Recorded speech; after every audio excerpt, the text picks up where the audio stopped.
I still sleep with the hallway light on, even though no one's coming home anymore.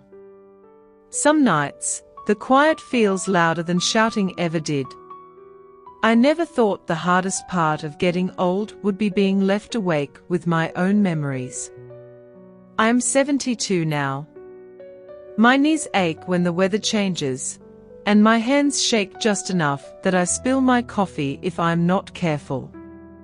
I live in the same small house we bought back when the kids were little. It's nothing special. 2 bedrooms, 1 bathroom, creaky floors. But every corner of this place remembers a voice that doesn't live here anymore. After my husband died, things got quiet fast. Not the peaceful kind. The kind where you notice the refrigerator humming because there's nothing else to hear. My son told me I should stay busy. My daughter said she'd call more. They both meant well, I think. Life just kept pulling them away, and I kept staying right where I was. I used to call them. At first, every few days. Then once a week. Then only on Sundays. Eventually, I started rehearsing what I'd say before dialing, because I didn't want to sound needy. I'd tell myself, don't talk too long. Don't complain. Don't cry. Half the time, the calls went to voicemail. I'd hang up without leaving a message, feeling silly for even trying. One winter, my furnace stopped working. It was one of those bitter cold weeks, where the air hurts your face. I wrapped myself in blankets and sat in the living room, watching my breath fog up like I was outside. I thought about calling my son, but he'd just started a new job. I didn't want to bother him. I ended up calling a repair service and paid more than I could afford. When the man left, I cried, not because of the money, but because I realized I didn't have anyone to call first anymore. Holidays changed too. I stopped setting the table for more than one.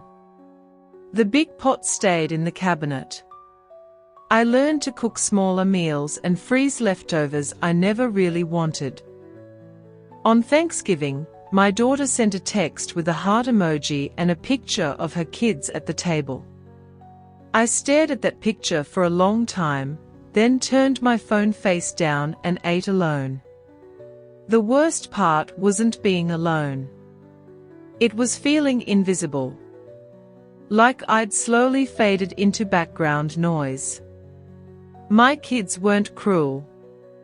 They weren't angry. They were just busy, and I was optional. One afternoon, I fell in the driveway. Nothing dramatic.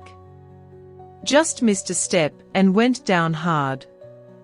I lay there longer than I should have, staring at the sky, wondering how long it would take for someone to notice if I didn't get up. A neighbor eventually helped me inside. She asked if I wanted her to call family. I said no. I don't know why I said no. Maybe I already knew how that call would feel. After that, I stopped sharing things. If my back hurt, I said I was fine. If I felt lonely, I kept it to myself. I didn't want to be the sad phone call everyone dreaded. I started talking to myself instead. Out loud sometimes. Just to hear a voice. There was one night that really settled something inside me. I had called my son because the doctor mentioned I might need a small procedure. Nothing life-threatening, but it scared me. He answered, distracted, and told me he'd call back later. He didn't. Days passed. Then weeks. The appointment came and went. I sat in the waiting room alone, holding my purse like it was a lifeline. When I got home, there was a voicemail from him. He apologized. Said things had been crazy. I listened to it twice, then deleted it. Not out of anger. Just tiredness. Now, when I look at old photos, I try to remember when things shifted. There wasn't a big fight. No dramatic goodbye. Just a slow drift, like a boat slipping its rope without anyone noticing. I still keep my phone charged. I still jump a little when it rings. Most days, it's just a spam call or a reminder from the pharmacy. At night, I sit by the window and watch the streetlights come on, one by one. I imagine what it would feel like to have someone ask how my day was and actually wait for the answer. I don't hate my children. I love them more than they probably realize. That's part of what hurts. Loving people who don't see you fading. So I leave the hallway light on. Not because I'm afraid of the dark, but because a small part of me still hopes someone might come back down that hallway someday. And if they do, I want them to know I was awake. I was here. I always was.